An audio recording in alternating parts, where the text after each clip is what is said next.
3 produkty, traja pomocníci na úžasné ovočie a k tomu štvrtý úplne ako darček, ak ho budeš chcieť. Poďme si spolu upraviť ovočie. Ako prvé použijem tento úžasný štetec, ktorý má kefku, čiže si začešem poriadne smerom samozrejme dohora, do ideálneho, aby som si vyčesala tie spodné chlopky. Následne beriem vode odolnú ceruzku na obočie, kde si vlastne dokreslím chýbajúce chlopky. Moje mládí bolo bujaré, takže mám tam v obočí určité nedostatky, takže s týmto táto ceruzka úplne úžasne kreslí, pretože si všimnite, že dá sa s ňou krásne robiť plynulé, ale úplne ideálne robiť takto vlastne pohyby, že vyplňať vlastne to obočie. Ako náhle zaschne, viete veľmi krásne sa prilne k pleti a už veľmi krásne drží vlastne to obočie počas dňa.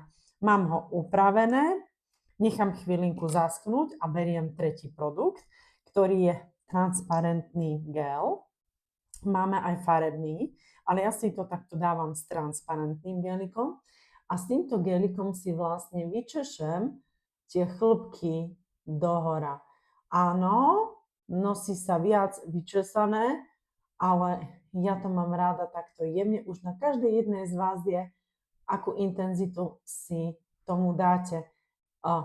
Každý chlopok smeruje presne tam, kam má. Je to transparentný gelik, takže je vlastne neviditeľný a drží mi skutočne počas celého dňa obočie. Čo poviete? Traja bojovníci, štetec, ceruzka a transparentný gelik. A ak si zakúpiš tieto 3 produkty, tak dostaneš ešte ako darček na zahustenie takýto gelik, ktorý je v odtieni tvojho obočia, na úplné, totálne zahustenie namiesto transparentného na zahustenie chlopkov,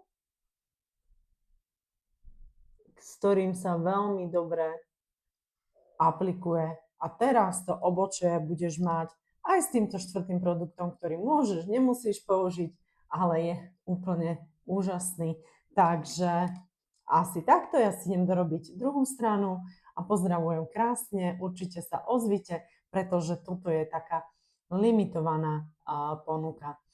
S obočím alebo bez? S obočím určite.